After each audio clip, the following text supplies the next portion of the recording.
Warning. Tongue and Geek contains heavy spoilers. If you haven't read, watched, or played the content being reviewed this episode, know that we will definitely spoil major plot points. Also, this show isn't for kids. We use words like and and it would take too much time and effort to edit them all out. Please don't tell our moms.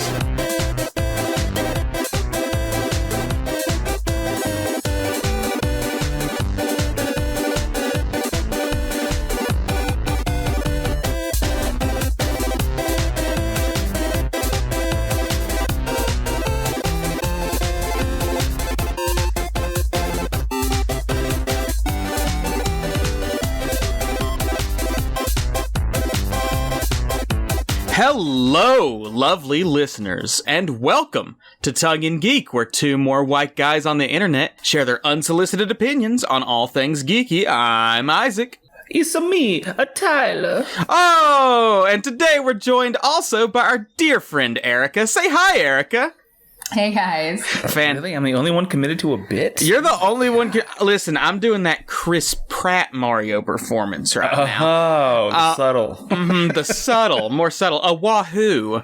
It's a me. Today, we're continuing our streak of double features with a review of Super Mario Bros., the 1993 live-action adaptation of the Super Mario video game franchise, directed by Rocky Morton and Annabelle Jankel, alongside the Super Mario Bros. Movie, the 2023 animated adaptation of the same franchise, directed by Aaron Horvath and Michael Jelenic. Tyler, would you like to give us some background on these films, as well as the Mario franchise as a whole? Oh, boy. Well, I guess I could start off by saying that we can do an entire podcast about the background of the 1993 Super Mario Bros. Movie, because arguably it's more interesting and entertaining than the film. To be concise, it went through script after script, multiple directors. At some point, it did more resemble the games at the time than it ended up being, instead of the dystopian alternate dinosaur dimension that we have. The directors are a husband and wife team. They created Max Headroom, which was a very big 80s icon. He was a fictional talk show host who introduced music videos and had commentary and stuff. He was like an android and artificial intelligence. He's very 80s, very of his time. And I guess at the time I can understand why they would give Mario to them. But did we realize... Go ahead. Have we mentioned yet that this was the very first feature-length film based on a video game? Like, the very first time this happened. And it was an epic flop, financially and critically. It's considered a massive embarrassment because, if you've ever seen it, you know it pretty much has mostly nothing to do with the games. But over time, as this tends to happen, it has gained a sort of cult appreciation from people who grew up with it. Spoiler for review, which I don't actually have any reviews for. The 1993 Mario has a 29% critic and a 29% audience. The one time that audiences and critics completely agree. Shit, what was I going to say? It's got a 4 out of 10 on IMDb. Oh. Which is kind of generous. It is fun to note. It is fun to note that this is technically a dinosaur movie, and it came out a couple months before Jurassic Park. Oh. Insane. Would you say that Jurassic Park was inspired by this? Not in the least. Actually, it kind of was. I don't know how true this is, but I did read in some article or another that some of the people working on the animatronics in Jurassic Park saw the Yoshi in this movie and congratulated the effects team in the Mario movie and considered maybe adopting some of that tech for Jurassic Park, but I don't think they did. Okay. How about the 2023 film? What you got for us there? I have nothing as far as background other than the fact that this was the first time Nintendo felt confident enough to lend out the rights for a studio to make another film based off their property because 30 years. So embarrassed and mortified. 30 years after the first attempt. I've got some details on it. So the talks for a re-attempt at the Mario movie have been going on for decades.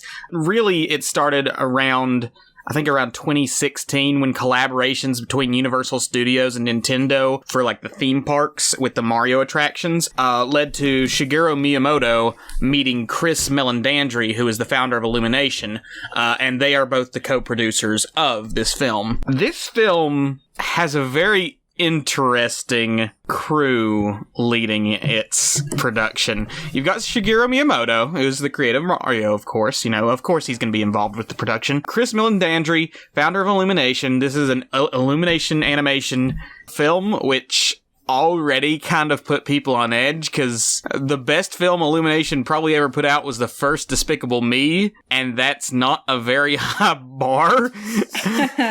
The creators of Teen Titans Go, Horvath and Jelinek, were the directors of this film. So, also not entirely a very confident crew behind this. Matthew Fogel, the screenwriter, was responsible for Minions: The Rise of Gru. So when this movie was announced, and it was announced who was working on it, and also the casting on it, there was a bit of division in the Mario fandom. To say the least. To say the least. I myself have been on record as saying that I thought this movie would suck, because it just looked like a mess in terms of who they had working on it, what was going on. But obviously it has become a massive success, not critically. On Rotten Tomatoes, it's got like a 57% critic rating, 96% audience, which means it's an actually good movie. Critics just are stupid. But on perhaps a more objective scaling, it's the highest grossing debut for a video game adaptation ever, beating out Sonic 2. It's the second biggest animated opening of all time behind Frozen 2, and it's the biggest opening of 2023 so far. So, yeah, the Mario movie's doing pretty good, all things considered. Yeah, we can at least anticipate a couple more sequels and spin-offs. Just based off the opening alone. The new MCU, the Mario Cinematic Universe. Love it. How about some personal history with Mario? Erika, would you like to start us off with that? Yeah, I never really played the Mario games as a kid because we were like a PlayStation family. So a house divided. Yes. I had played Nintendo. I'd played Nintendo console stuff like one or two times when I was with like distant relatives. And I think at that point I had played Yoshi's Island, and I didn't really get to play Mario again until I was in high school, and everybody had downloaded emulators, and it was like a thing that it was like, oh wow, we can actually do this, and we can play it like on a PC instead of having it on the console. And then that was when I was like, oh yeah, I do really love just being able to get the feather or being able to get the fire flower and just have a lot of fun. So for legal reasons, when Erika said she played on emulators, that was a joke. Continue with your story. Yes. Yeah. And then also I feel like everybody has obviously played Mario Kart and Mario Party. Like I don't really think there are many people who have not been exposed to Mario through at least one of those two. Mm-hmm. But again, because I was a PlayStation family, I had like Crash Team Racing. I didn't have Mario Kart. So yeah, that's like kind of the background I have with that specifically. And then as far as the 1993 film, I had seen the trailer and I was really expecting something completely different. I really thought that we were going to sit down and watch this movie and it was going to be really cheesy, like one of those movies you have to watch in school, you know, where they kind of like talk directly to you, the audience. That kind of thing, because it looked really third rate, but that it would be Mario, that we would have somebody saying, "It's a me," and then we actually start watching it, and I need to look up. I think I was trying to look up to confirm the actor who played Mario. Spoiler, that's his full name. Was Bob Hoskins, and I think I was trying to look that up, and I accidentally read this sentence. Again, it's like the first couple minutes of the movie, and I have spoiled this for myself. Surviving dinosaurs escape into a new dimension, evolving into a humanoid race and founding the city of Dino Hatton. And I was just like, this... What? What? Like, even with my very limited knowledge of Mario, none of that made sense to me. So... Yeah. And Tyler, how about you? What's your history? Oh, sorry. Go ahead. No, I didn't know you were...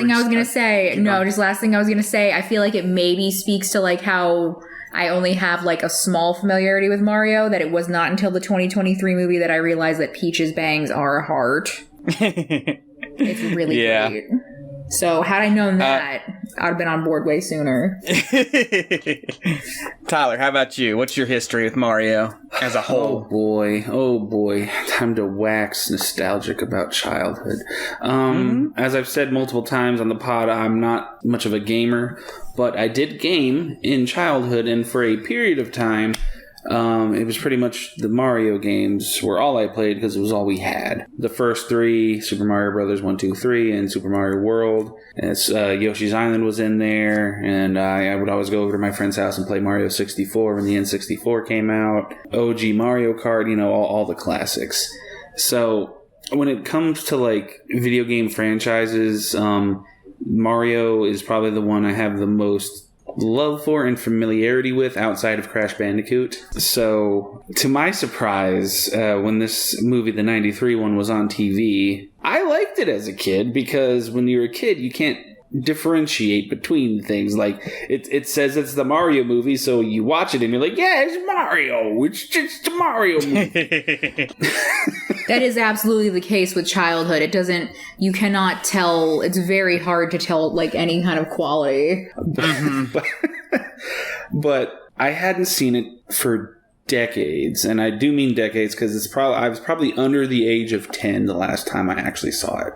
And I'm in the 3-0s now. So a long time, a lifetime between viewings of this movie. And when we watched it again in prep for this episode, it was like seeing it for the first time, and I had a second experience like I did with Sonic 2, where I'm like, is this real? this movie exists? This movie happened? Like you can like check your pulse to make sure you're not dead. Because my gourd, like, it is something. And it's something that I greatly enjoyed because it's fucking ridiculous. I can understand hating it on, aesthetic and story reasons because it doesn't really look like Mario. Everything connecting it to Mario was just basic. But if you just like wacky, silly, nonsense hijinks with good production values, it's a fun time because it just doesn't stop going. Kind of like the 2023 one. I don't know how to like...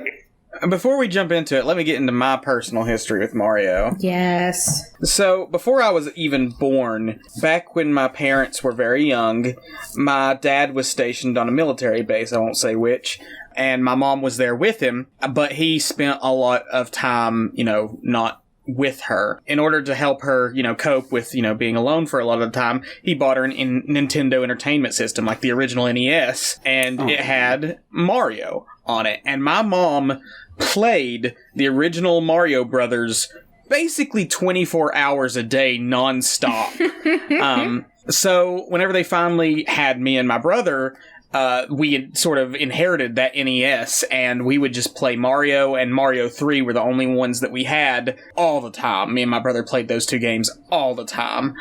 I think I've only beaten Mario 3 like once or twice. I spent countless hours playing it, but, being a little kid, I wasn't very good at it. But Mario was one of those games that I played for basically the whole part of my younger childhood. And then around the age of maybe 7 or 8, I realized, games have gone 3D now, which they had been going 3D since the time I was born. Like, I was born in 95, so by that point, Nintendo 64 and whatnot was already, in and everything. I just was completely unaware that video games could be three-dimensional for a long time. But the first video games that I saw that were three-dimensional were like Spyro and stuff for the PlayStation. So I jumped from the NES, from the frickin' 80s in technology, up to a PlayStation 2. So I skipped like a whole generation. I skipped like a couple of generations of consoles. Skipped the whole couple console generations there. Mm-hmm. And also made the move from Nintendo. But my best friend as a child in elementary school through high school had a GameCube and later a Wii and whatnot. He was a Nintendo fanboy, and he helped me become a Nintendo fanboy again. because he had Super Smash Brothers, which we played the hell out of Super Smash Brothers Melee. Like, every time he came over, he brought his GameCube, and we would just play Smash all the time. Once I was in, I would say, late middle school, early high school, I managed to save up enough to get myself a Wii, and I started going back and playing, like, all the different games that they sold on the Wii. You know, like, they had, obviously, like, Mario Kart and the new Smash Brothers Brawl, but also they sold, like, some of the older games. So I also forgot to mention I played Yoshi's Island on the Game Boy Advance. I had one of those. I had a Game Boy, of course. But, like, Mario has been one of those franchises that has been with me my entire life, that it's almost impossible for me to say whether or not... I don't want to call myself, like, a Mario fan, because I've not played all the games, and I'm not as, like, as into the lore as people who would call themselves Mario fans are, but it's such a staple of my life that I can't, like, separate. It made me into a gamer. Mario made me into someone who plays video games, and even though I wouldn't necessarily call it my favorite video game franchise, it's probably the most influential that I have. Yeah, I think pretty much most people, like, would have that kind of relationship with Mario. Like, he's the granddaddy of games. Yeah, I would say he's maybe one of 3 video game characters that just has ubiquitous recognizability in culture. Like, Pac-Man, Mario, and maybe Sonic are, like, the only 3 Mario show just anybody on the street. Mario's like, the top of those, Mario. for sure. Yeah. Yeah. Like, Pac-Man may have come first, but Mario has far outpaced him in terms of popularity. Like, Mario is the face of video games. He is to video games as Mickey Mouse is to cartoons. Which of these films are we starting with? I don't know if we should, like, do one than the other. I think we could kind of just weave in and out, because there's some... Can we? I think there's interesting connective tissue between the two. It's story-wise, even character dynamics, and also in reception. Because... Erika, Erika, have you ever been on a double feature with us before? No. Okay, let's let Erika pick. Erika, do you want to do this one at a time, or you want to try and mix these 2 reviews together? I have no idea how I would discuss both of them, because they are so absolutely separate entities. There is such a small, tiny bit of overlap. That's what I'm thinking. Okay. Tyler, as interesting as it will be to make connections, I do think we need to hit one first and then the next, because if we try and weave these reviews together, it's going to get real messy real fast. All right. With the exception of our good friends Shadow and Monroe, hey guys, if you're listening, who else has watched both, especially recently? They did, because we're very much on the same wavelength, but I feel like weaving in and out would be so confusing. Where would you like to start, Erika? You don't need to shit on me. We need to start the beginning. We need to start 30 years ago in the 70s. Let's go chronologically. When a baby that we at first thought was Mario. No, oh my god, 65 million years ago. That's true. We got to go back to when the dinosaurs got hit by a meteor and it split the timelines. Yes, when the big one happened to the dinosaurs and created the alternate dinosaur dimension. I'm going to do my best to give a quick rundown of the plot of the Mario 93. Yeah, as we mentioned, the meteor created a separate dimension where the dinosaurs evolved into their own humanoid race, separate from all mammals. We also find out that there is a special child that has been sent with a piece of the meteorite who, if they're ever brought together with the full meteor, it will reconnect the dinosaur and mammal worlds. Okay. Meanwhile... Very, very similar to the 2023 films. You can't sass me without hearing my points first, but yes, go ahead. All right, keep going. I'm not sassing. I'm just giving the points. No, I'm talking to my wife. He's talking to my sassy wife. Okay. Mario and Luigi are a couple of plumbers living in Brooklyn, doing their best, doing their work. During one of their jobs, they accidentally come across it's during one of their jobs, they meet already getting I'm getting them mixed together. It's so confusing. God damn it. Okay. They meet with Daisy, who is this college girl who's, like, uncovering dinosaur fossils in the middle of Manhattan for some reason. But later on, they end up trying to fix up a pipe, and while they're down in the sewers, they discover a portal into the dinosaur dimension. Daisy gets kidnapped and taken there. They chase after her to save her, and what follows is just an absolute clusterfuck of the dinosaurs led by President Bowser, or actually no, President Koopa, isn't it? Wants to connect the... King Koopa. I'm having so much trouble describing the plot of this movie because it's freaking absurd. It's so absurd and complex.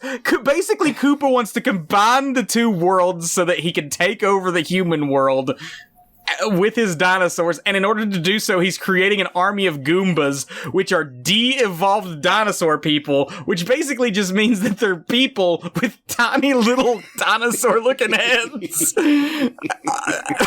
Nothing like Goombas. I can't give any more synopsis than that. Where are we starting in terms of the actual analysis of the 93 film? Mario and Luigi, They topple a fascist regime, basically. Yeah. So there's that. There's your. Let's talk about the characterization. Let's talk about the characterization of Mario and Luigi. First off, they're called the Mario Brothers. Mario, I think, basically adopted Luigi. There's like a good 20, 30 year age difference between these two characters, which we, when we first viewed it, were so confused because we thought that the baby in the beginning was Mario, but he was supposed to be 20, but he's played by Bob Hoskins and he looks like 58, and we're like, what the fuck? That's a hard 20, Mario. You've had a hard 20 years. It's hard being a plumber in 90s Brooklyn, let me tell you. What I think is even more ridiculous about this movie is it's so ridiculous that it makes me doubt what I even watched and my own reality, because I had to look it up to make sure that she was a human baby and not in an egg. Because my brain kept wanting to superimpose that she was left at the foot of the orphanage in an egg in the 70s. And I was like, I mean, I would believe it. Like, that's the vibe of this movie. But that was not what happened. It was not Peach, it was Daisy. And I guess it's interesting that they chose to have it be Daisy, because Mario is such he's an older character. He's, like Isaac said, more of a mentor. We thought he was a hard 20. I guess they didn't want to give the older, portly gentleman the love story. They did give him a lady whose name I forgot. Multiple ladies. That's one of my favorite aspects of the movie. They went and ate pasta Mario.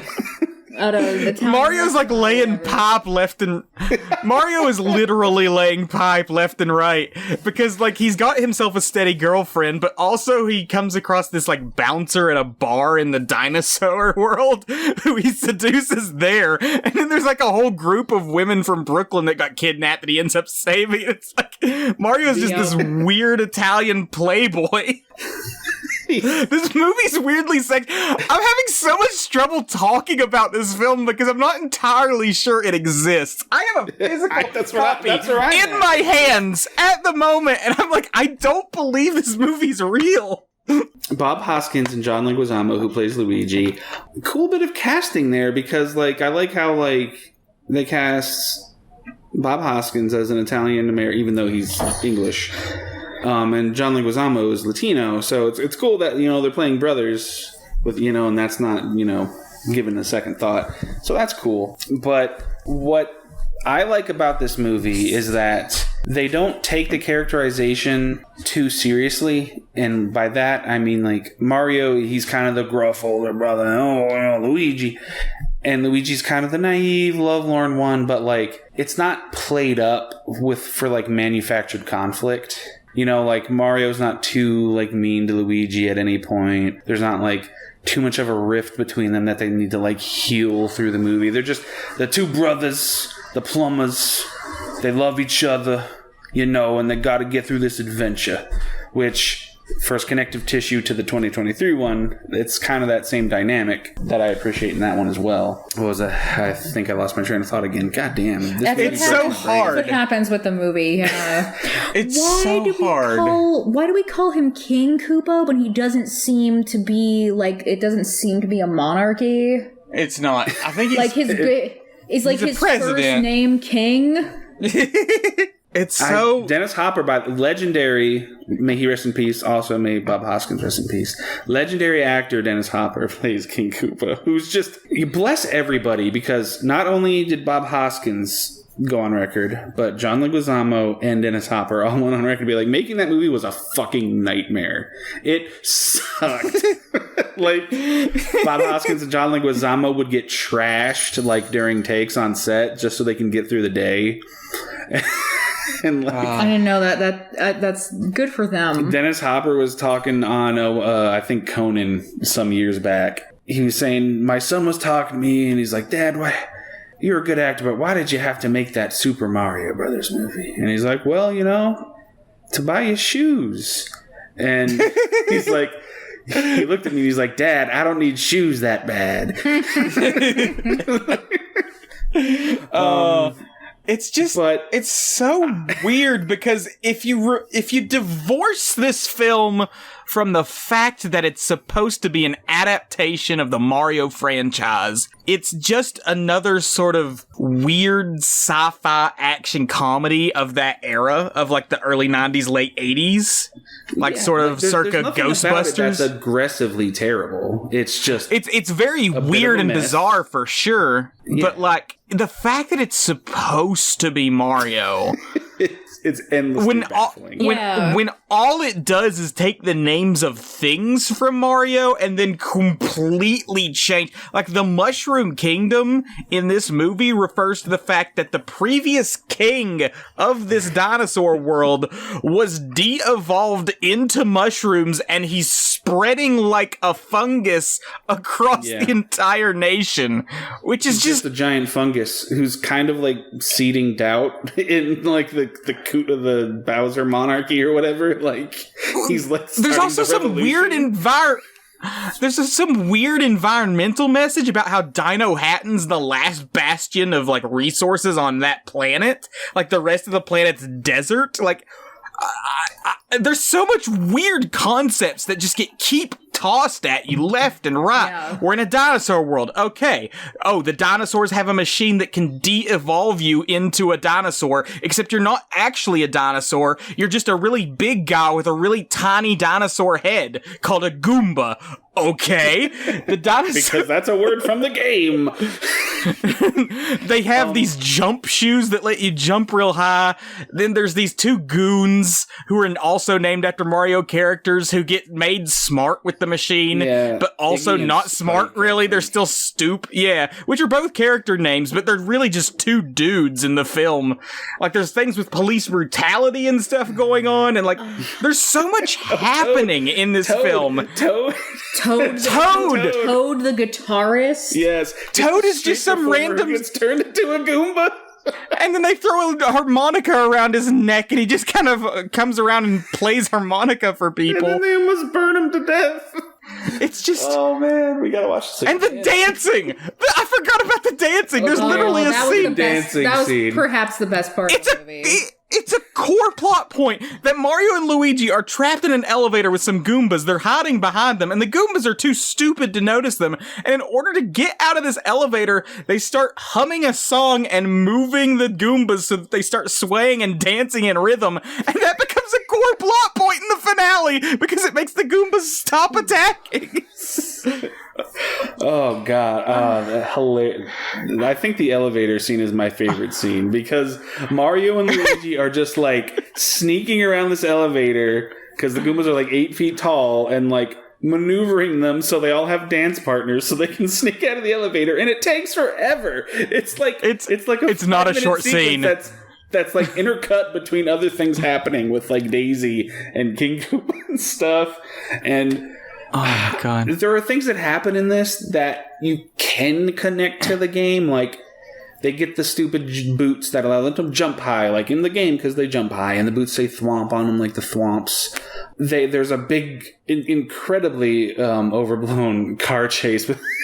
So you can say they're kind of Mario Karting. What else? There's a Bob-omb. There's a Bob-omb, yeah. A rather game-accurate Bob-omb. I think there's a Bullet Bill in there somewhere, too. Yoshi's there. He's just a little T-Rex, but it's Yoshi, and he's a dinosaur, and he has the tongue, so that's close enough for me to be happy. He's adorable. He's one of the best parts of the movie. just so much happens in this movie. We could fill up this podcast and then this happened. And then this happened. And yeah, because we've already been talking for like a half hour, and I feel like we've just like barely even like scratched the surface of just how absolutely weird this movie is. And I didn't mean to cut you off. No, go ahead. The woman that kind of has the hornies for Mario in the movie who like helps him. Her name's Big Bertha. And isn't Big Bertha like the fish, the big cheap in one of the Mario games? I don't know, man.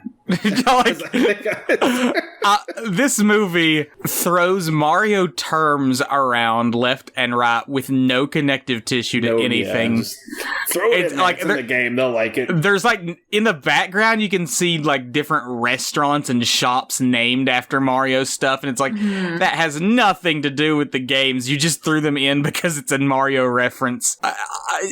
If you're looking for an actual adaptation of Mario, this is an absolute failure. Complete flop. Yeah. If you're looking for some absurd sci-fi action comedy, it's a fun romp that will keep you on your toes, because every time you think this movie can't get stupider, it does. And it's so funny. It truly is mind-blowing. Like, the last 20 minutes, like the last act in particular, is just so insane. It's just at this fever pitch of like pace and tone the whole time. You're like, oh my... From the moment where they're like escaping like the palace and like sledding down the tube with the Goombas. Oh my god! And the Goombas in the street where the one Bob-omb like takes forever to get. It takes like 15 minutes to get to him. Oh, the whole thing, and he turns somebody into a monkey. He turns one of the Scapelis or whatever into a monkey because they're like warping in and out of Manhattan back to Dino Hatton. Yeah, and they've got their de-evolution machine. Well, like, there's two things about it for me that are just like really confusing. The first is like, you didn't need to license the Mario franchise in order to make this movie. No! There's so little actual Mario content in it that, again, it's really weird to me that like this is what you had to, like, no, intellectual property, like, this is like, again, it's wild. Like, like you said, they're just sprinkling on terms and they're just sprinkling in references with no real like depth or even, it seems like, awareness of what those things were. And then the other thing that just boggles my mind a little bit is like the fact that they were like, well, we can't do like fantasy or magical realism or whatever we would call like whatever, traditional Mario is. So let's go dystopian with it. Like, that'll make sense. Yeah, they say, like, fuck fantasy, we're going sci-fi. Like, a dragon kidnapping a princess is way too classic fantasy. Instead, we've got Dino World. Yeah, it was like they didn't believe in our ability to, like, get behind the idea of, like, hey, these plumbers in Manhattan, like, go down some tubes and, like, hey, there's, like, wow, look at this. Like, and then instead they were like, no, that's bullshit. So let's make up something that is nonsensical and over-explain it. And that'll be better. Was it over-explained? Do you think it was over-explained? It's over-explained in a really bad way because it's like, I feel like they think it's explained well. Like, and that's kind of what it seemed like when I was reading, like, interviews that Hoskins did, is that, like, he said the husband and wife team directing were so arrogant. Like, they thought this was great. Like, so they truly thought... They got kicked off the set toward the end, and, like, they had to, like, have, like, other people just, like, come in and, like, finish the movie. Apparently they wanted to, like, make it more racy as well. Like, they wanted to have, like, more, like, sexy stuff during, like, the club scene. Mario already has so many women. Mario has a harem, and Bowser was so rapey. He like flicks out his tongue at Daisy at one point, and it's a big long lizard tongue that reaches down to his chin. It's so nasty. The bizarreness of this world that is created in this movie is what has kept it in the minds of the people who like it. And it's what I appreciate about it the most, because there's like actual creativity like in the design of this movie and some of the world building. The main Dinotopia set, like, that's all like practical. and it's got a lot of detail, and it's atmospheric, it's moody. One of the production designers of Blade Runner actually worked on it. So it's kind of like a cross between Blade Runner and Batman 89. I like the cute little details of like the street food where like they're eating lizards because they're dinosaurs and they eat lizards on a bun. There's like no mammals in this world. It's all just reptiles. Mammals. All the cars are electric because there's no fossil fuels. Although, to be clear, that's actually clever. To clarify, there are no mammals in this world, yet every single person in this world looks like a regular human being. A human being, pretty much. But also, when King Koopa goes to like that fast food drive-in, he says he specifically doesn't want mammal. So that means mammals that's a good point. Yeah, that like it's just again it thinks it's really smart by referencing these things, and I don't agree. But there's like a gross factor to it because the fungus is like kind of gross, even though it's a good guy, and like it's centralized in this like big booger that God. like comes in and out of a sack. The way these and let's talk about the yeah. Yeah, the acting in this. Oh my gosh. Like, Daisy finds out that her father was turned into this fungus that's spreading across the entire city, and her way of revealing that to Mario and Luigi is for her to bring them to like the core of the fungus, which splorches out from this big tube in the ceiling, and she's like, I want you guys to meet my dad, with no explanation. She's like, meet my dad, and Luigi just stares for a half second, and he's like, it's nice to meet you, sir, and Mario's like, you're talking to a fungus, Luigi, she's lost it. Like, the fact that this movie is just so bonkers, and the actors in it do their damn best to like pretend that they're actually there and vested in this world, because like none of the actors, all of the actors are giving 100%. Like they're all good to fine. Like Bob Hoskins, like as much as he hated it, like he's great. John Leguizamo's fun. Dennis Hopper. You buy that Bob Hoskins is playing a plumber who got thrown into this world and is genuinely thrown off by it. He's not standing around going like, God, I can't wait for this paycheck to get made. He's literally like, what the heck's going on? What is this place? It doesn't make any sense, Luigi. We gotta get out of here. Like, he's literally playing the part of like, what would happen if I were thrown into this nonsense? It's just, he's a good actor. Oh, he's a great actor. He's legendary. What I don't understand is like, movies now get, like they don't come out and you get a tax write-off.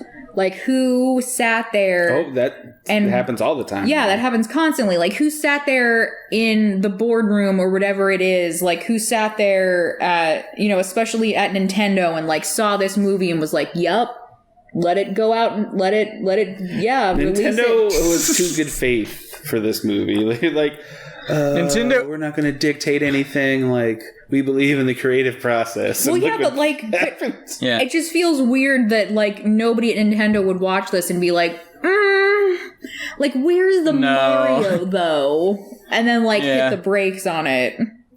I don't agree with this thing I read where there was like a reviewer for Sci-Fi Wire who said some movies are so bad they're secretly good. Super Mario Bros. Is so bad it crushes your spirit. It's unfathomably terrible. No. It's not unfathomably terrible, and it doesn't crush your spirit. It boggles your mind. Absolutely, yes. Yeah, but again, my only problem with it, like Isaac had already said, because we talked about this a fair amount, is if this was not a Mario movie, if I hadn't gone into it expecting Mario, like I would have been like, what a ridiculous cheesy time we just had. Yeah, here's what it feels like. Expecting the franchise is the problem. Here's what it feels like. It feels like the creators of this film knew nothing about Mario, and when like the Nintendo was describing what Mario's about, they said the word mushrooms, and they're like, we got it. Started eating mushrooms, and then made a movie. That's probably really not all that off base. I do want to shout out my favorite running gag in the movie, like Spike and Iggy, like how do they manage to get all of the Brooklyn broads down? Because they're like kidnapping people to get Daisy.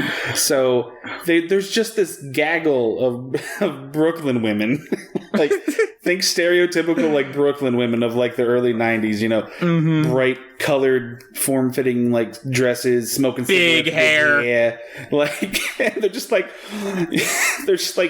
yakking and talking, and they're just kind of like along for the ride during the last act. And there's something about that detail that just tickles me endlessly, because like there's just a bunch of like Brooklyn chicks like, we gotta get out of here. And they had to include them. How else are we supposed to know that Mario was an absolute playboy if we didn't have a gaggle of women for him to save by sliding down a tube on a mattress with? So not only does Mario save Daisy, he just saves a bunch. He saves all of the Brooklyn princesses. He saves Daisy, he saves his girlfriend, he seduces that one hot bouncer lady who's like twice his size, like...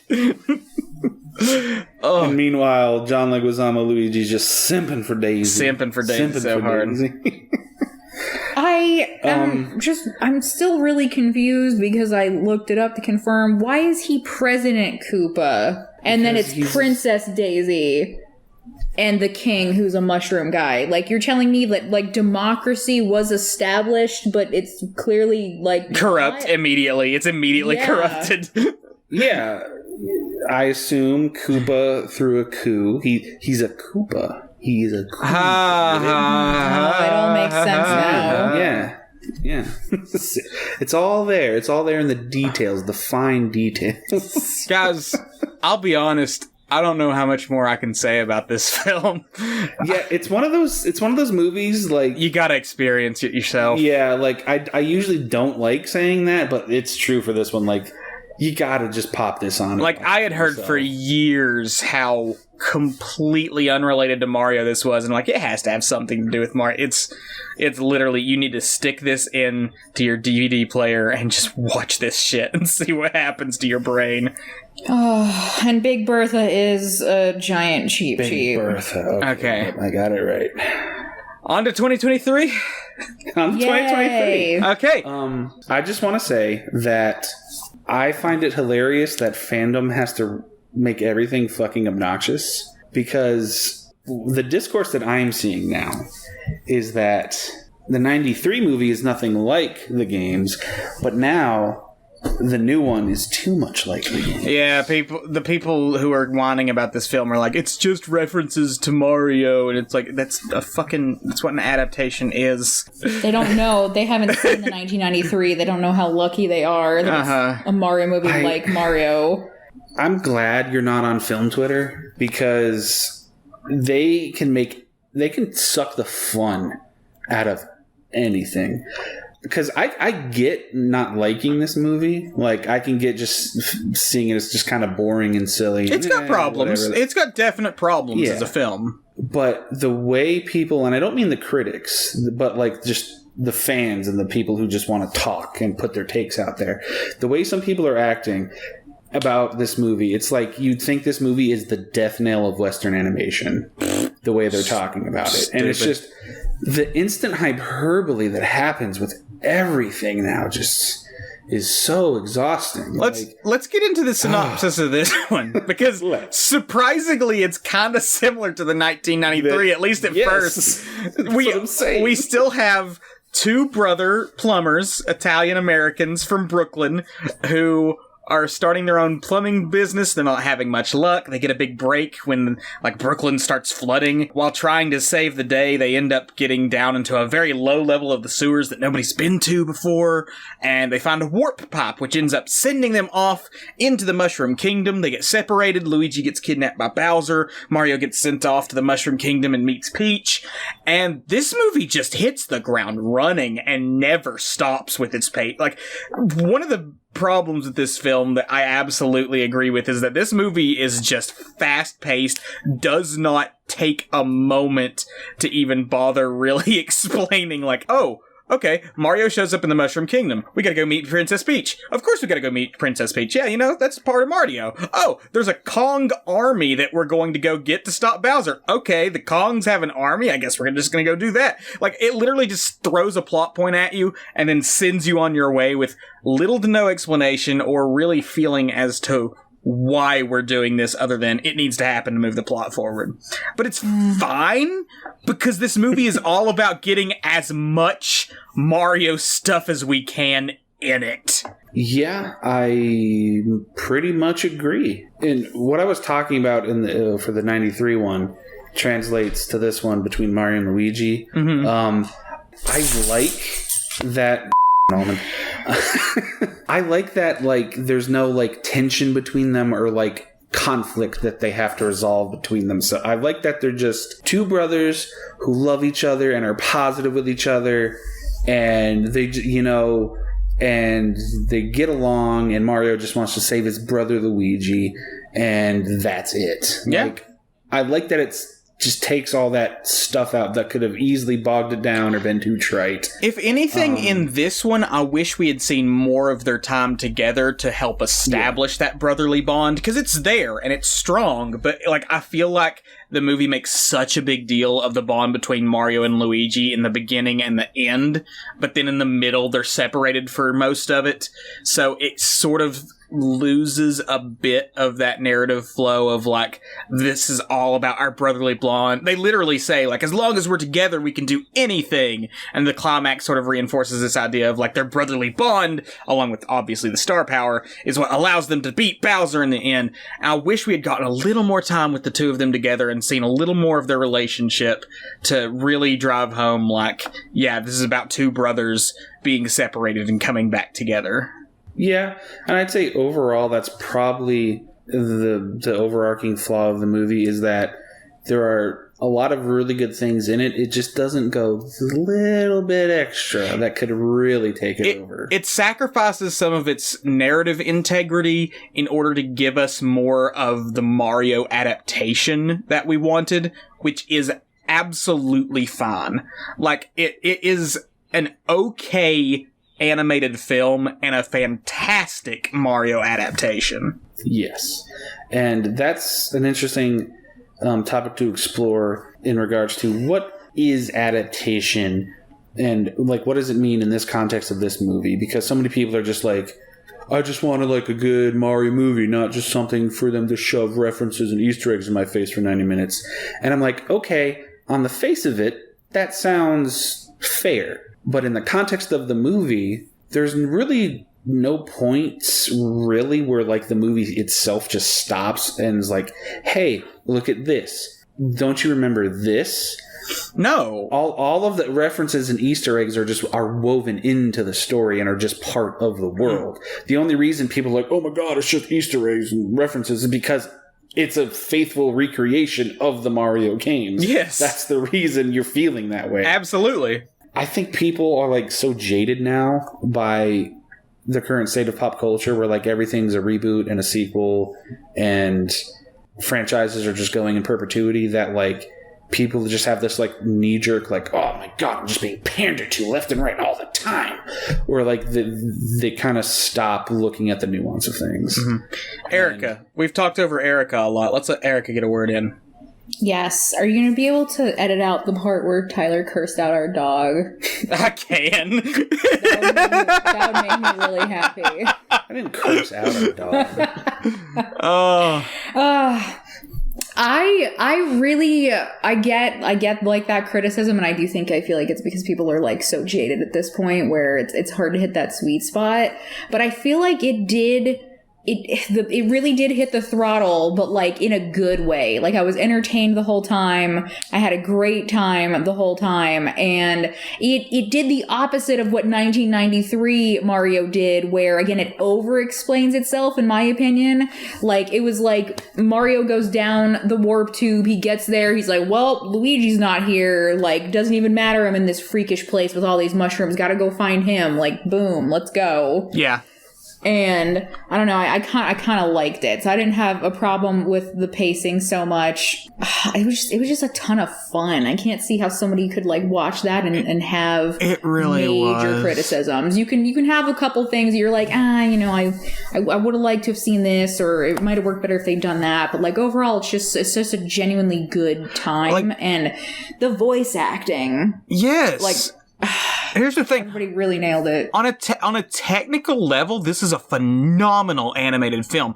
Everyone was so worried when they announced the voice cast because, you know, Chris Pratt as Mario, we all thought he's going to just do a bland, nothing voice, and we've got all these other big-name talents like Jack Black and Charlie Day who have these, like, they're all themselves. You definitely know that they are, especially like Seth Rogen as Donkey Kong is so just Seth Rogen.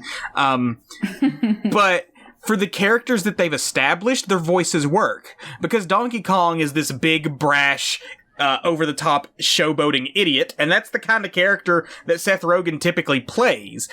Charlie Day is this nervous, neurotic mess, and that's, you know, like, that's who he usually plays. Chris Pratt often plays these sort of, like, run-of-the-mill blue-collar guys, and, like, that's what Mario is here. When we heard the voice cast, we're like, oh crap, it's just all celebrities. But they actually managed to write the characters and do the performances in ways where it all feels like genuine.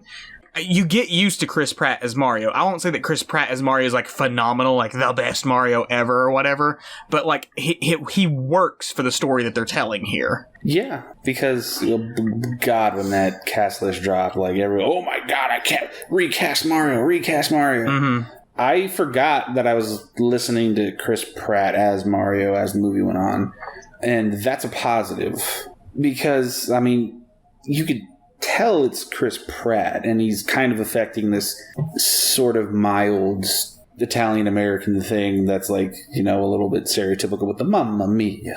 Yeah, he gives us some Mamma Mias and Wahoos, just enough to keep us reminded that, yeah, this is Mario, but it's not so laid on thick that, like, you're like, oh, yeah, this is just the Chris Martinet voice. And Chris Martinet's in it. He's Jumpman. He shows up in the background. He gets a cameo. And like you said, Mario is like the quintessential everyman. And I think Chris Pratt does a good job of giving an everyman as Mario performance in a narrative movie. So everybody can just kind of get over Chris Pratt now. I will say what I really love about Mario that they've did here, and I said it sort of jokingly when we saw the movie, was that, like, I think I turned to Erika at one point and I was like, oh man, I wonder if they're going to integrate it to where, like, he dies over and over and over again. He has multiple lives. Yeah. And then when we finished the movie, I'm like, no, you see, he went through a metaphorical death over and over with each loss, but he continued with victory. But that's kind of actually what the movie does, is that Mario gets his ass kicked a lot in this. You know, this is a very inexperienced plumber thrown into this new fantasy world where he has no experience with any of his power-ups or monsters or obstacles, and he just constantly gets the crap kicked out of him, but he always keeps persevering. And not only is that a testament to Mario himself as a character, that is a testament to the experience of playing video games, where you constantly lose and fail, and yet you push on through it until you finally achieve victory. And, like, as simple as that concept is from a storytelling perspective in, you know, so many different stories that we've seen in films, the fact that they've adapted that feeling of failing and failing and failing over and over and over again, and yet coming to success by the end into a movie about video games did something for me on an emotional level that I didn't recognize until, like, after a while of contemplation. Like, I loved the story in this movie when I saw it, and, like, all of the little nitpicky problems I had didn't matter at all, because it captured the feeling of, this is not just an adaptation of Mario in the sense of, hey, look at the lore, hey, look at the creatures. This captures the feeling of, I am playing Mario for the first time, losing over and over again, and yet by the end of this, I will achieve victory. Yeah, you stole my point. I was gonna say the clever thing about the movie that people aren't recognizing is the meta of Mario is us in the movie, because, you know, people play Mario and they play platformers, and so much of the experience is getting good. You're constantly missing those jumps. You're constantly falling, getting hit by the enemies and dying. And, like, that is now represented cinematically in this movie through Mario. So it's like this weird sort of full circle symbiosis thing going on, where it's like, he's your avatar in the game, you're just projecting yourself onto him, and now here he is in a movie as his own character, like feeding that back to you. So the movie is more clever and a bit more heartfelt than I think people are giving it credit for. Absolutely. In that sense. It's you can call it a cash grab meant to sell games and toys and merch. That's always part of IP filmmaking, but it's also a genuinely good-hearted adaptation and love letter to Mario and Nintendo. And I also feel like we need to give it credit for the way that the characters all interact with each other in really, like, believable ways. There are some times where it feels like you're, like, there's an antagonism that's forced, or there's a romance that's forced. Mm-hmm. We don't get, like, any of that in this movie. Like, Mario and Donkey Kong, their rivalry, amazing, perfect. Yes! Never stops being entertaining. Exactly how it should be, because there have always been rivals in the games, and yet they've slowly adapted into this sort of a more friendly rivalry in the games as time's gone on, and that's how it plays out in the movie. They start off, they're absolute rivals. They freaking hate each other. By the end of the movie, still don't like each other that much, but they can get along well enough to, you know, save the day against Bowser. Mario and Peach have this sort of, like, will they, won't they romance. That's not really, like, entirely, it's not the focus. It's like, you know, they kind of hint that they like each other, but it doesn't have to be romantic if you don't want it to. Just like how it is in the games, you know? You can see the relationship between Mario and Peach in the games and be like, yeah, he just saves her because he's a good guy. Or you can see it as it's his one true love and he has to go save her. However you want to interpret it, the movie lets you do the same thing. Yep. Yeah. The Mario Peach thing is another thing I really appreciated. Just like how I appreciate Mario and Luigi, in that I'm really glad they didn't, like, force this, like, dumb thing on Peach where, like, she was maybe, you know, pissy at Mario or, like, judgmental of him, like, oh, he's not good enough, or he can't help us because he's, like, inadequate. None of that. Like, he shows up, he's there, she has to go fight Bowser. His one goal is to save his brother from Bowser, so she's like, all right, man, come along. You gotta know how to navigate this crazy fucking world you're in right now. Yeah, but they've swapped the roles of Peach and Luigi, making Luigi the one who needs saved and Peach his companion. But they've also given Peach a mentor role, which I think works fantastic for this. Because we find out in this film that, like, she came to the Mushroom Kingdom as an infant, adorable baby Peach moment. Mm-hmm. So cute.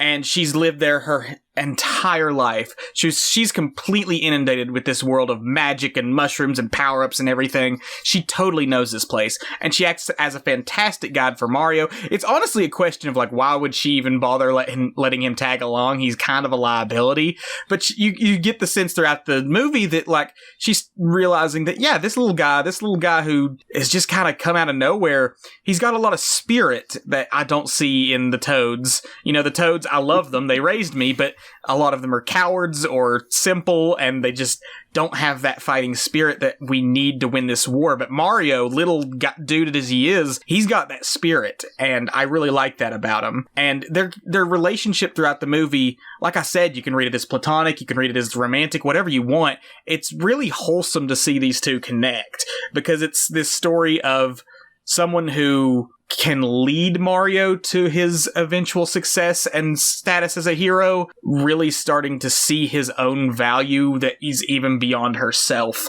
because she sees someone who will never give up, who never knows when to give up, and she's like, that's the guy who's going to save the Mushroom Kingdom. Mm-hmm. Yep. Nail on the head there. And I wanted more of their interactions, even more than Mario and Luigi, because they're so cute together. Mm-hmm. Like, when the movie slows down just enough for them to just share some cute banter. Like, they have good the animation between them and the voice performances between them. Anya Taylor-Joy plays Peach. They're so cute and they have good chemistry. And, like, when, like, Peach is, like, surprised about, like, what Mario is saying about his world, yeah, what she say, like, turtles aren't evil where you come from? He's like, they're usually just pets. I'll get you a pet if you ever come to Brooklyn. Come to Brooklyn, I'll give you a turtle. And it's so little moments like that are what give the movie its humanity. It's so cute. Mm-hmm. Bowser.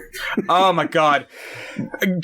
Charlie Day as Luigi is the second best performance in this film. Charlie Day as Luigi is great. He nails that neurotic energy. Jack Black as Bowser completely steals the show in every scene he's in. We knew it when we saw the first trailer drop. He kills it as Bowser. Because if you watch the trailers, you see Bowser and you're like, Oh man, he's really managed to get that intimidating sort of aura of this big turtle dragon thing that completely like destroys cities with fire and whatnot. But in the film, they balance that sort of intimidating aura with the fact that he's also a total fucking simp for Peach, which is exactly how he is in the games, and I love it. Boy, is he a simp. Oh my god. It's hilarious how much of a simp he is. They went so much further than I had expected they would or could with it, and I loved every second of it.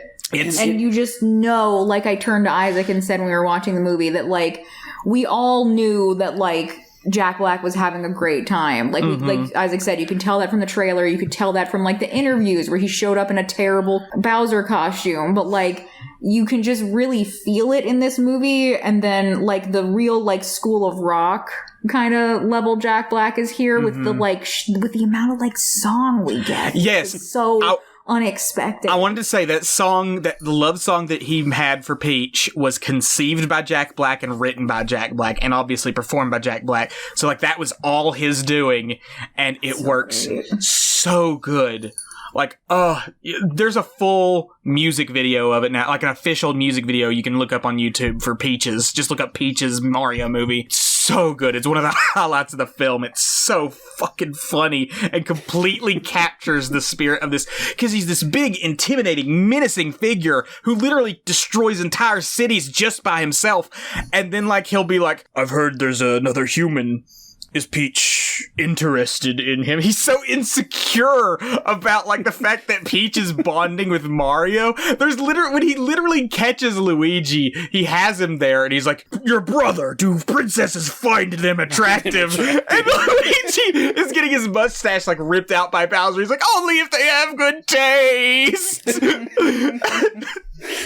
Good on Luigi, defending his brother through pain. Oh like, my god. Repping for him through torture. Oh my god. It's so funny. So at the time of this being recorded, it's been out for 1 day, the music video, and it has 3 million views. Oh yeah, it's like number 1 on Spotify or whatever. Yeah. Like iTunes. It's already like a huge viral deserved. like the best part of the song too is that by the end of it he's basically screaming Peaches and it absolutely sounds like bitches. Like they're bitches. They also had such good use of music in this world, yes. like incorporating the sounds from the game and the music from the game. Even like there's a part where Bowser does the dugga dugga dugga. It's just it's really cute. Like they do it in such a way where again it doesn't feel forced. It just makes you happy. I will say Illumination obviously got its hands on the soundtrack because you get like these big name licensed songs like Take On Me at one point and I Need a Hero during like the obstacle course training segment, and they're sort of like. Could have done without a couple of those. It could have stayed away from those entirely because the musical score where they take the video games and adapt that music to the movie is so good. The final score with like the star power where they're invincible mode is so good. And like then you just randomly have like them listening to Take On Me as they're driving around on the Mario Kart stages, and it's like, well, okay, this is here. I was gonna say, like Brian Tyler, he did the score. He has a lot of good scores. Have you listened to the soundtrack just by itself? Not yet, but like, it's fantastic. Yeah, and throughout the whole movie, all the musical cues and the sound effect cues, I was like, oh. But like when the star power thing kicked into the orchestral version, I actually got a little emotional because it sounded so good. I was just like, oh, wow. It's so good. Like the music. On a technical level, this movie does so much well. It's super highly detailed, but it never loses its cartoonish style and its animation. All of the characters, you can see the individual scales on Bowser's skin, but he never loses that like stretchy, expressive face that makes him such a big cartoonish character. It's so well animated. And it's like they animate the facial expressions so well because, like Isaac said, like he is basically just like a dragon turtle lizard thing. But like when he's angry, it's like, oh dang, that's actually like kind of scary. When that part where he's dressed up in the tux, yes, Isaac says his canon straight out of Mario Odyssey. He and Mario tried to propose to Peach. It's fantastic. When he's wearing that and he's got the, like, piranha flowers that he's holding out to Peach, which he then has to stamp, like, and stomp all over. Like, he's got that little, like, like, entreating, like, please let this work face on him. Like, I'm just, really impressive. He uses that pickup line twice, too, where he's like, love can really make a guy come out of his shell. And he's trying so hard to make it work. You remember when he was role-playing, though? Yes, okay. Super underrated performance in this, Kamek. Holy shit, do they do Kamek. So, who played Kamek? I've got to see real quick before I gotta give them credit. Kevin Michael Richardson did Kamek in the Mario movie. Kevin Michael, he's everything. Yeah. He nailed Kamek, because Kamek in the games is a sniveling little suck-up. And that's exactly what they do here. And he does it so well, because they're literally sitting there playing on the piano together, and Kamek's delivering, like, the bad news of, like, the princesses are traveling with a human. And, Bowser is just like, does she find him attractive? And he's like, sire, look in the mirror. You have nothing to fear. And then he roleplays, like Erika said, he roleplays as Peach to help him with the proposal. And it's like, I love it so much. This movie's so funny. Every time Bowser's on, it's a crack up. And like, it's so good. And Seth Rogen as Donkey Kong. I genuinely like Seth Rogen as Donkey Kong.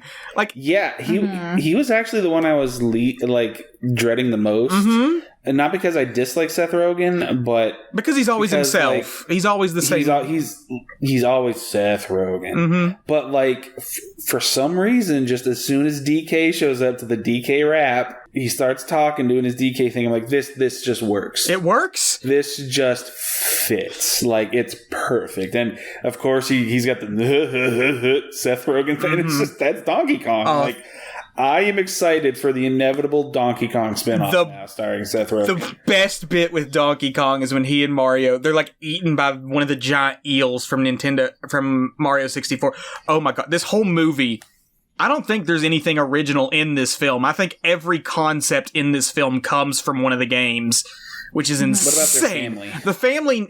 Okay, actually, no, I looked this up. The family is not from anything that was ever released, but they based the designs of their family on some of the original concept art for Mario and Luigi. Okay. Yeah. So, like, everything. Even their, like, bully of a former boss, Spike, is from Wrecking Crew in 1985. But, is the dog from anything? The dog, I don't think so. I think that the dog definitely felt like something... That Illumination. It gave me real, like, Secret Life of Pets vibes. Just the way that whole scene with the dog. Some of that was funny, though. I love that shot of the shower filling up and the dog just rising with the water, just, like, waiting to pounce. Yeah. Do we know that dog's name? Yeah. I think it had a name. It had a name. I don't remember it. But the point I was making about Donkey Kong is, like, the best scene, they're eaten by the eel, they're sitting in its belly, and Mario and Donkey Kong are having their, like, bonding moment where they're both at their lowest, and Donkey Kong's like, I'm not just some big idiot who smashes things. My dad thinks I'm a loser. And then Mario's like, well, my dad thinks I'm a loser too. And Donkey Kong's like, yeah, well, your dad's right! He just completely undermines it. Yeah. It's so funny. Like, I've never met your dad, but he's a genius. Like, he completely undermines the moment where they're supposed to bond over their shared trauma, and it's just so good. Okay, the dog's name is Francis, and the only reason I asked is because I remember there is a Mario game where Yoshi has a dog. Oh, yeah. The dog's name is Poochie. Yeah, but that's not a real dog. It's like a Mario dog with, like, big weird lips. Yes. Doesn't he have a ghost dog in Luigi's Mansion? Yeah.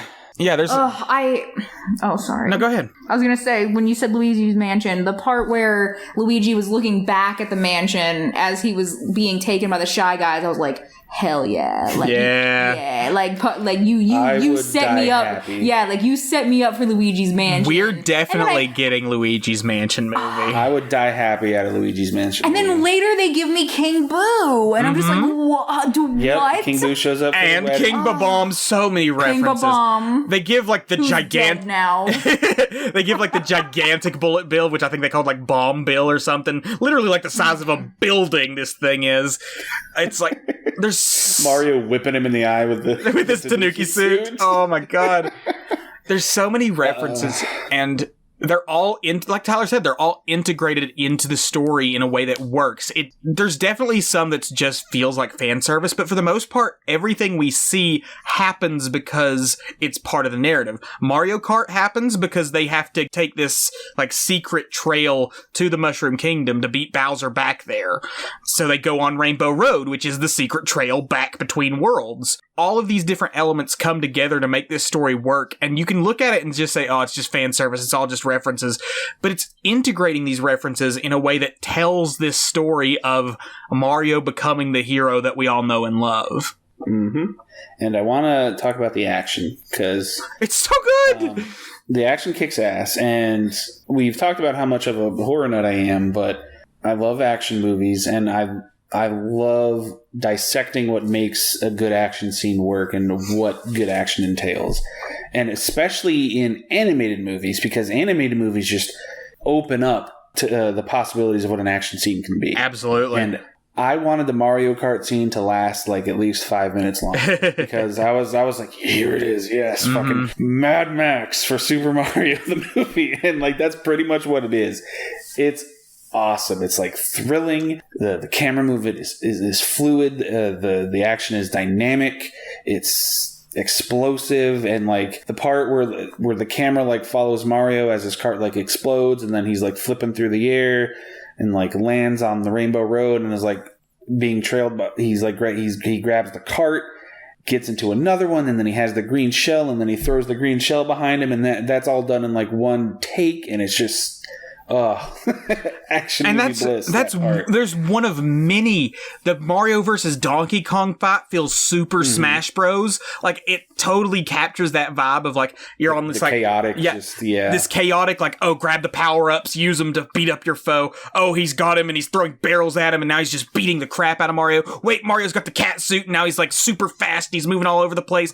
Like, it's so chaotic and fun. It totally captures that vibe. You've got the obstacle course early on in the movie where Mario is like learning how to navigate this world, and even that feels cool. The final fight in Brooklyn between Mario and Bowser is brutal. Like, Bowser's kicking the shit out of like Mario and Luigi and even Donkey Kong, just beating the crap out of everybody because he's this huge gigantic turtle dragon. And they finally get like the superstar and go invincible mode and beat up all of Bowser's minions and kick the crap out of him. Like, it's all of the action in this film is just so fluid and yet frantic, and it's so good. It's just cartoony enough to keep like the wildness of it without losing some of the emphasis that CGI allows for. The double platforming between Mario and Donkey Kong, like even the pre-platforming in the beginning in Brooklyn where they're rushing to the job. Yeah, so cool, so intricate, so creative. Like, visually, this movie knows exactly what it's doing. And it's so colorful. It's so nice to look at. It's just pretty. Like, the whole... there's nothing wrong with a pretty movie. Every shot in the Mushroom Kingdom is based on an actual Mario level, and they're just beautifully rendered. Like, you get one of the things from Mario Odyssey where these big upside down pyramids like hovering over the desert. You get a bunch of Yoshis running around in the background like in a whole massive swarm. You get this field of fire flowers. Like, every shot is just beautiful. And you mentioned the final battle, and this next point probably only means something to Mario fans, but I really like how the power-up star was used for emotional catharsis to fill out Luigi's arc in the movie, because Mario really doesn't have an arc. He's just static the whole time, which is fine. It's not a flaw with the character. Mario has an arc. Mario absolutely has an arc in this film. Mario's arc in this film is going from being the little guy who's constantly beat up and thinking that he's a failure, and yet continuing on out of spite, and at the end realizing that the fact that he refuses to give up, despite being the little guy, is his greatest strength. Yeah, good point. Guess I flubbed that one. Cut it out. It makes me look stupid. But we all know, like, Mario, Luigi's characterized as being a coward. Cat, bit of a coward, and he's kind of sitting out the final fight with Bowser for a while. Mario's getting his ass kicked, comes in just in time to block Bowser's breath with a manhole so Mario can get the star, and they both get the power-up. And I just like seeing the power-up star used to tie together the narrative of the movie, because I'm so used to being bitter and angry about stars playing Mario Party. Being covetous of it, that like I like seeing it used in a story where it's something positive. So I'm just like, oh, that's nice. Can we talk about how nice of a guy Luigi is too? Luigi is such a sweetheart. Yeah. Like, he's constantly helping out Mario and supporting him and everything, despite the rest of their family being total jerks to Mario about, you know, being a failure, and you shouldn't have left the Spike. You had a good steady job. You're never gonna make it. But also Spike, who is bullying Mario. At the end of the film, Spike is like in danger, and Luigi saves him once he gets the star power. And he just looks at Spike. He's like, "Hey, but Spike's, how's it going?" And then he jumps right back into the fight without like any sense of like cynicism or hatred. He's just like, "Hey, Spike, how you doing?" After he saves his life and just jumps right back into the fray. It's like Luigi doesn't have any spite in him. Yeah, like good. All of the heroes in this movie are just good-hearted, except for Donkey Kong. Except for Donkey Kong, petty dick, which is great. I love it. Shit, what was I going to say? Toad's fun. Toad's a fun little a weirdo who's like obsessed with Mario and Peach. Like, he shows up out of nowhere and he's just like, "I would die to protect the princess, and Mario is my best friend." Like, just instantly. When they're making their carts and he rolls up in that giant freaking monster truck with the sunglasses. I love the scene too. They're in the cart still, and Mario and Peach are having this sweet little moment where they're starting to bond. Donkey Kong pulls up being a dick, and he's like, "Dude, are you trying to hit on the princess? She's never gonna fall for you, bro. Look at how small you are. You're never gonna hook up with a princess." And then Toad rolls up next to him. He's like, "Yes, he can. He's totally princess worthy." Like, he just starts defending him out of nowhere. And Donkey Kong's like, okay. One thing that does bug me, though, is at the end when Mario saves the day and like his dad and his family's like, "Oh, Mario, you did it. You did something." And Mario's just like, "Yeah, I did." I'm like, fuck you. No. Like, that shouldn't be the validation that, like, no, it shouldn't work out that way. Like, Mario should be like, "Oh, it takes me saving like the world for you." You're a toxic parental figure. Yeah. So that's what we're gonna say in the PG movie with Mario. That would have been one theme too far, Tyler. Mamma mia, Dad, get the fucked, you asshole. Erica, I feel like we've talked over you for a long time. Would you like to add anything?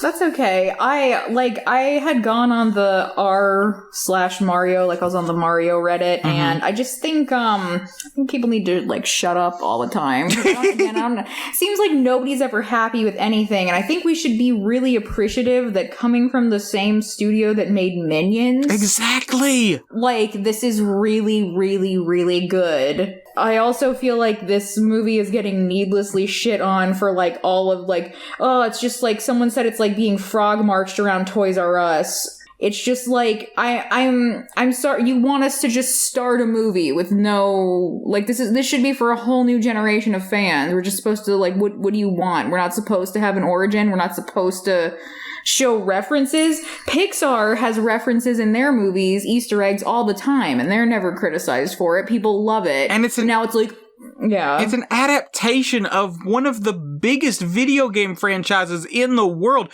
You have to expect that they're going to reference their material. Yeah. And if they took design choice chances and like change things, everybody would like bitch that they fucked it up again. We'd get the 93 film. Yeah. So I just don't understand like the reaction people have to things sometimes, like, and why like they choose certain hills to die on. If you of all the things to be ass mad about, why is it the Mario movie? If you genuinely don't want to see something that's going to be promoting another existing property, don't go see it. I mean, my God, why watch an adaptation of something that already exists anyway? Like, if that's not something you like, don't watch those kind of things. Yeah. I also feel like everybody keeps making a huge deal about how it needed like an extra half hour, it needed to have more plot. Like, have you ever played a 2-hour Have you ever movie. played a Mario movie though? Like, we get so little. There is so little plot in a Mario movie. Oh yeah, in the Mario games, yeah. Sorry, in a Mario game. Yeah, like that, and that should be translated. Like, if anything, the movie gives us maybe even more than I expected. Absolutely, because in the games, it's literally just, oh, Bowser's kidnapped Peach, go get her. In the original games, it was literally like you got a booklet that would come with the cartridge, and it might give you some details on the world and the lore, but that was it. Like, if you just put in the game and started playing, you don't even know that. You don't even know your name. You just get a picture of a little guy in overalls standing there, and suddenly, oh, we're moving. Oh, there's bricks here. Oh, there's monsters. Oh, there's pits and warp pipes, and that's it. You don't get any context as to what's happening. Well, that's where people come in and say, just because it's kind of like the games doesn't mean giving an excuse to be a bad movie. I don't know. I wonder if the illumination of it all is like making people just like parrot this shit, because the internet hates illumination. The internet absolutely has an axe to grind with illumination. And not for bad reason. A lot of their films are mediocre at best. Yeah, but the ones I've seen, which I haven't seen many, they're not that bad. Like, I saw Sing. The first Sing's okay. Like, it's not terrible. Illumination, the reason that it has succeeded as far as it has is because they are phenomenal at marketing, and they are phenomenal at getting the formulas that appeal to mass audiences to work. Like, they are cookie cutter plots that have been done 1,000,000 times over, with the same jokes and pop culture references and songs that everyone knows. But people know those things and like those things, so they continue to go see them. Because even if you don't give a crap about The Secret Life of Pets, you can still listen to like an AC/DC cover and be like, yeah, I like that song. I remember that. And like, oh. I wonder if this was like released by DreamWorks or Sony or something, animation studios that have far higher reputations than Illumination, if like the vitriol some people are having online would be a bit less. This is by far the best thing Illumination has put out. Like, by leaps and miles, you can tell Nintendo had Illumination by the balls and were like, hey, you're not gonna fuck up another Mario movie. You're gonna do this the way we want you to. And Illumination got some of their stuff in. They got some of their pop culture gags and some of their songs and whatnot that they wanted. But, like, on the most part, this is a story about Mario that is just a Mario-based film. Like, it doesn't have that Illumination feeling of like, hey, pop culture reference, and hey, wacky song that you remember, and it's just a Mario film. Joke. Yeah. I don't know. It's the internet's never not going to baffle me with what it wants to be pissy about. Let's just keep in mind that's a vast minority of loud people, because 96% audiences have loved the new Mario movie, and it made millions, hundreds of millions, second highest grossing animated opening of all time. Days, so, exactly. Yeah. Biggest opening of the year so far. Biggest debut for a video game adaptation. Beat out Sonic 2. Hell yeah. This movie's doing fantastic. And people just love to hate on something that's doing well. Yeah, they do, and they love to just posture around about how, oh, what's the state of cinema when something like this, the masses just go to it, and why can't we demand more? Why can't we ask for better quality? Just shut the fuck up. Yeah. Just shut up. Like, nobody's asking you to go see it, and nobody's asking you to like it. And all of your fear-mongering about, like, oh, they're just going to give us more crap if we pay money to see this other crap. Like, no, that's not how it works. That's never how it worked. There's always been a balance of great, amazing quality movies and just your disposable stuff that the masses go to. They've always shared, space. So stop pretending like everything is the downfall of cinema as you know it, please. For the love of God. It's old. Anyway, this movie's awesome. It is. It's very fun. It's so fun. It's so fun and charming and funny. It's great. Do we have any other points on it, though? Are we about wrapped up on it?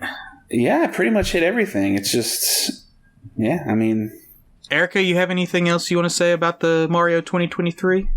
No, I feel like it did a really good job of, in my opinion, giving a good introduction to the universe, setting it up for there being sequels, obviously giving references to introduce you to the world while still having a continuing story with story arcs. Like, it was just a whole lot of fun. It was sweet. It was funny. Like, it's just a genuinely, like, good time, and it's gonna be really exciting to see what happens next. All right. I totally agree. Absolutely love it. And if this is the next big cinematic universe, I'm all in.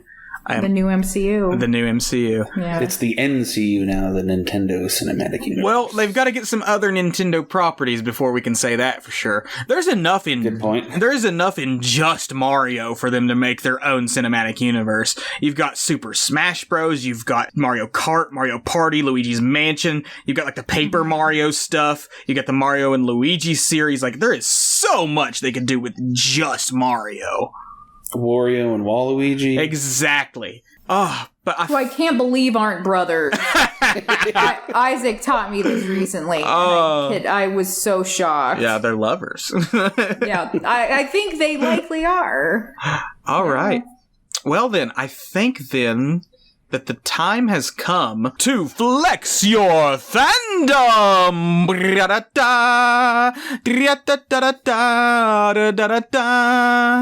All right. I got 3 questions for each of you.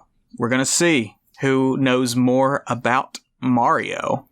Erika, you're up first. Okay. First question. What is the very first enemy that you encounter in Super Mario Bros. For the NES? And it's not just a Koopa. What's your guess? It's a Koopa. I'm sorry, Erika. The very first enemy is a Goomba. Yeah, they're not going to throw a turtle at you first thing. It's going to be a mushroom. That makes sense. It's much more easy to jump on. Tyler, first question for you. Who played the live-action Mario in the TV show Super Mario Bros. Super Show? I have no idea. I have no idea. Oh, Tyler, no guesses on who played live-action Mario in the TV show Super Mario Bros. Super Show? I'm sure I've seen the actor's name or heard it at some point, but I have no clue. That would be the late, great Captain Lou Albano who played Mario. Lou Albano, okay. All right, you're 0 for 0. 2 more questions each. Erika, who made their first appearance in Mario Tennis for the Nintendo 64? Is it Waluigi? That is correct, Erika. Waluigi first made his appearance in Mario Tennis for Nintendo 64. Nice. Tyler, what is the name of the inventor of the Poltergust 3000, the vacuum-like machine that Luigi uses in the Luigi's Mansion series? That would be EGAD. Yes, full title Professor EGAD. That's 1 for 1. All right, last question for both of you. Erika, the game Super Princess Peach was released on what console? Oh, God. I can't. Was it the DS? That is correct. It was the Nintendo DS. Nice. It sounds familiar. That was the one where you could play as Peach and you had powers based on your emotions, which was very problematic for the first video game of the Mario franchise where you played as a woman. Let's give her emotional powers. Yeah. Tyler, last question for you. If you do not get this one, Erika will reclaim her title as the winner of Flex Your Fandom. Which company makes the Mario and Sonic series, such as Mario and Sonic at the Olympic Games? Which company? Which video game company makes Mario and Sonic series? There's a Mario and Sonic series? Mm-hmm. Well, it's not Nintendo, because that's too obvious. It's Sega? That is correct. It is Sega. So we currently have a tie, which means I'm going to have to Google some more Mario trivia. Okay. You didn't have any background just typed up? I didn't have... I looked these up, and I did not expect you all to get as many of them as you did. So I'm just going to have to find another one. Hang on. This one's going to be first to buzz in. Okay, yeah. In the original Super Mario Bros., Peach rules over the Toads of the Mushroom Kingdom. What does Bowser turn the Toads into when he takes over the kingdom? Oh, shit. He turns the... Is this when she's Princess Toadstool? This was back in the original, so she was still Princess Toadstool. Cool. The Toads are turned into something when Bowser first took over. What was it? He doesn't turn them into Goombas or Koopas, right? First to buzz in. Is that your final answer? Yes. Which one? Which one? I'm going to go with Goombas. I'm sorry, Tyler, that is incorrect. Erika, your guess. Koopas. I'm sorry, Erika. That is also incorrect. The answer is bricks. Oh, that's sad. I don't remember this at all. That is actually part of the lore, that he turned them into bricks. So every time Mario smashes a brick, he is destroying the transformed body of one of the Toads. Bowser, you evil bastard. Okay. Follow-up tiebreaker question, I guess, because neither of you got that one. What happens if you use one Koopa shell to kill 8 other enemies? You can do that? Mm-hmm. Oh, that's amazing. Yes. Does that give you a 1-up? That is correct, Tyler. You do get an extra life. All right, so Tyler has... Man, I'm digging in the recesses of my childhood for this memory. Tyler has won... Flex your fandom.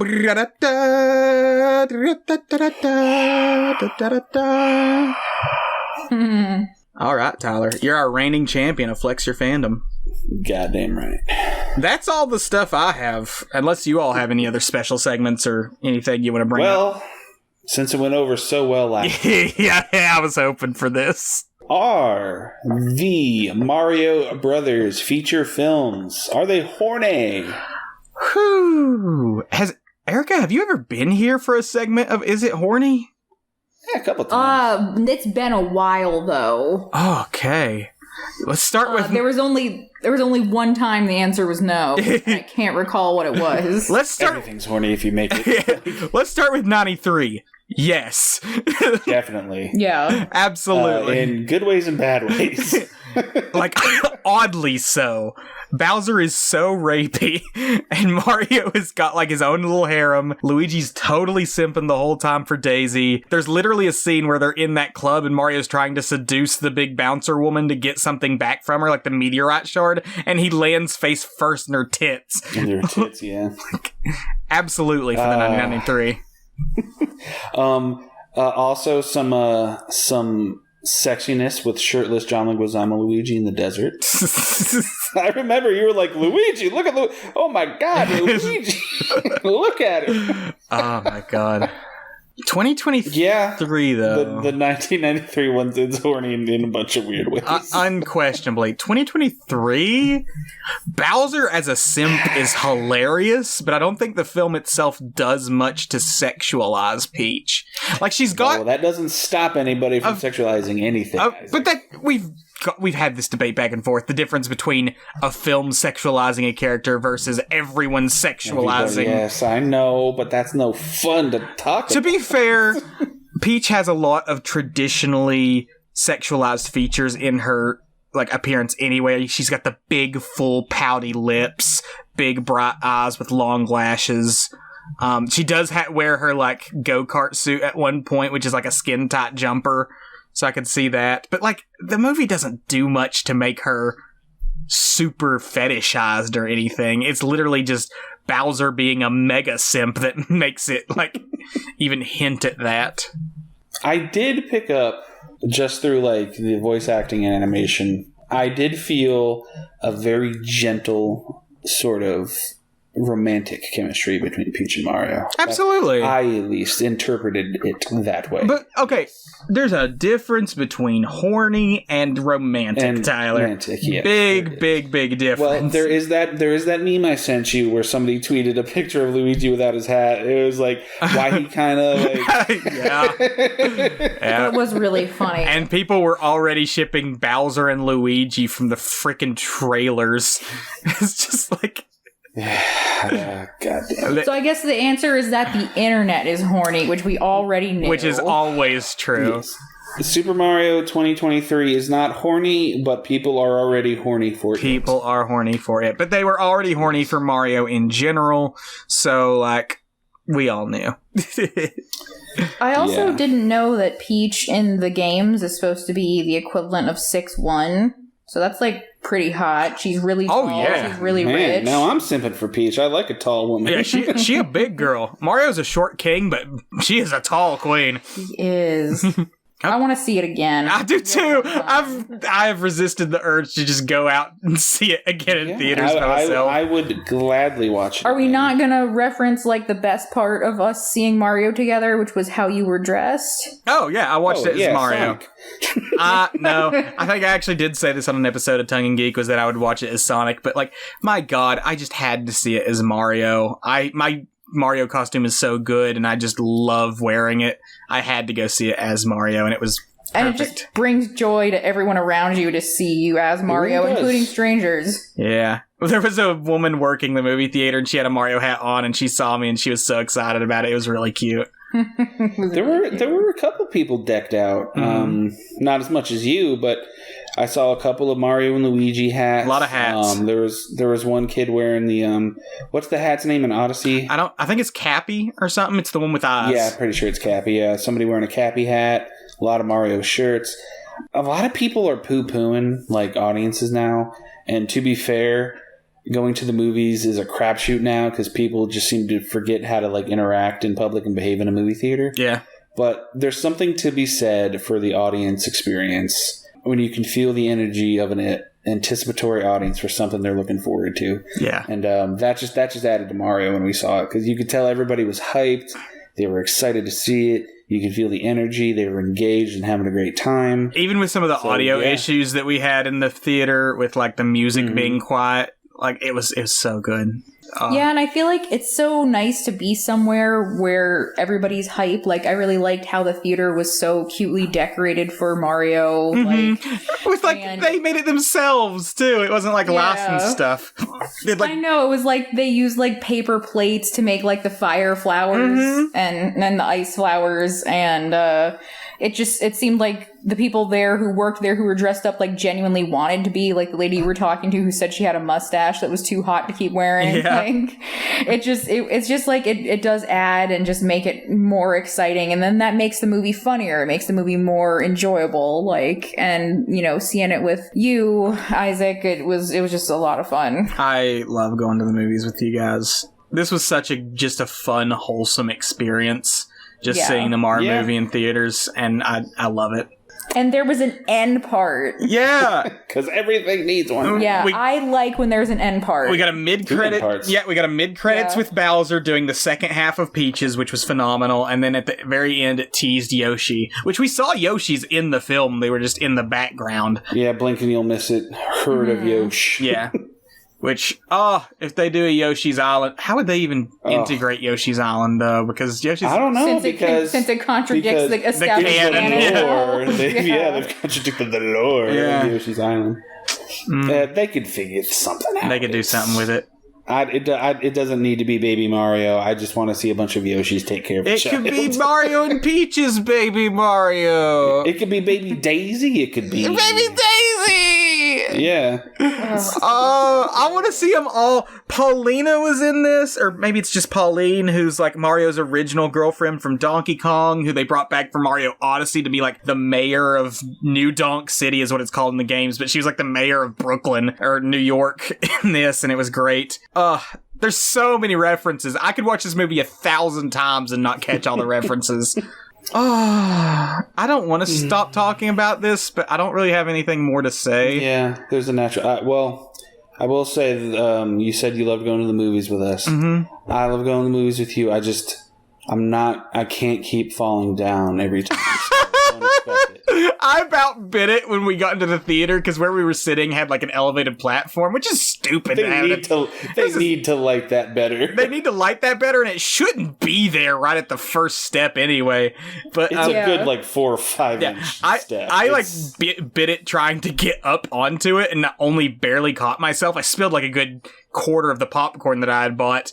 And then Tyler on the way out completely face planted on the way down. Just completely forgot it was there. Like, just noped right the fuck off of it, just landed hard on the knee, just in front of everybody leaving. To be fair, the movie theater was mostly empty at that point, because we stayed till the very end, and there weren't that many people left. So. What made it more embarrassing, though, was there was a lady with her family leaving, and she's like, "Go ahead." And as soon as she said, "Go ahead," I'm like, "Oh shit! Don't mind if I do." Kaplump.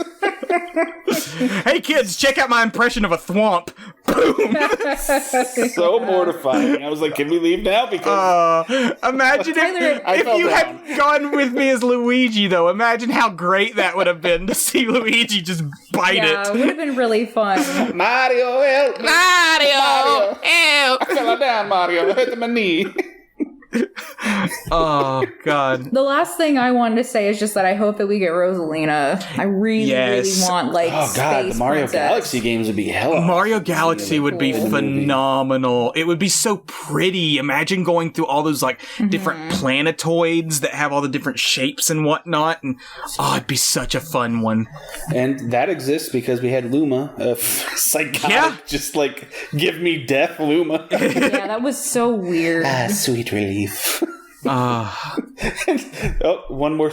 I do like how Luma was had a death wish and was so happy to finally be being executed, and then was angry when it was saved. Just damn it. Yeah. I will say, and I meant to bring this up earlier, and it's sort of a weird note to end on. The one voice acting performance that I didn't like was Cranky Kong. It was Fred Armisen. Fred Armisen. Yeah. Yeah, I was wondering if you were going to mention that, because I remember you told me when we were in the theater. It's so one note, and he talks like this the whole time, and it's so completely fake over the top. Whereas everybody else, even if they're just doing their regular voices, are at least giving an emotional performance to it. They're adding their own emotions to it. But Cranky Kong just talks like this, and it's not even sounding like Cranky Kong. It just sounds stupid. And that's... Yeah, I'm really hot and cold on Fred Armisen.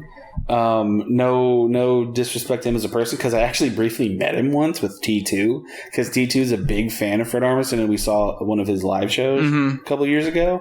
Cool guy. Funny in person too, but depending on the material he's working with, he's hilarious, or I just can't stand him.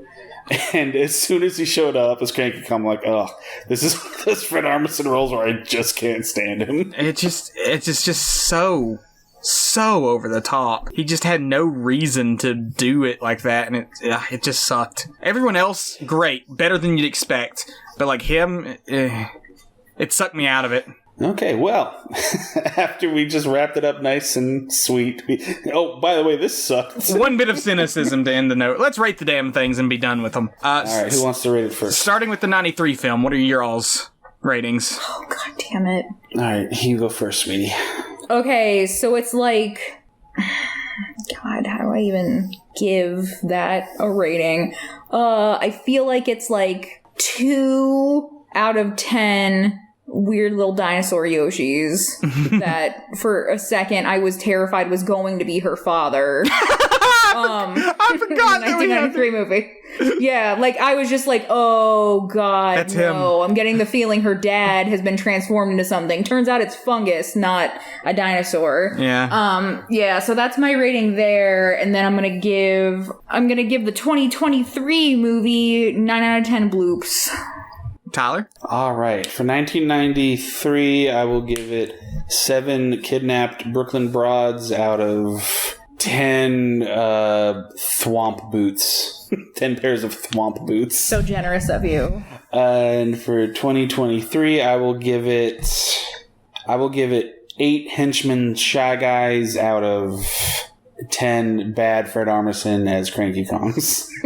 That's a good one, too, because Tyler was like, Shy Guys don't talk. That was Isaac? Okay. Yeah. But it's fair. One Shy Guy says one thing, and I hear Isaac 2 seats away they're not supposed to talk. Yeah. I feel like I attributed it to Tyler, because Tyler's the Shy Guy dude. That shot, though, where they just appear behind Luigi in a flash of thunder was so good. Was amazing. It was a real fun time. I'm going to break the mold a little bit. With the 1993 film, I'm going to give it 2 separate ratings. As an adaptation, I'm giving it 1 out of 7 Goombas. As an action comedy, I'm going to give it 7 out of 11 Bombs. All right, perfect. For the 2023 film, I think I'm going to give it 25 out of 27 Peaches! Peaches! Peach! All right. Much better ratings than mine. I'll give you that. And I think that's going to do it for us. If you enjoyed this episode, share it with your friends, drop a like or a rating. Be sure to follow us on Instagram and Twitter at Tug and Geek. That's at Tug and Geek. All one word. Thank you for listening. And remember, don't throw your baby in the trash, or in this case, your Princess Peach baby into a warp pipe. Yes. Or in front of an orphanage in the 1970s, not in an egg. Yeah, with a meteorite shard that can unite the worlds. Mm-hmm. There was so much we didn't even tackle with that movie. If you haven't seen it, you just need to. Peaches! Peaches!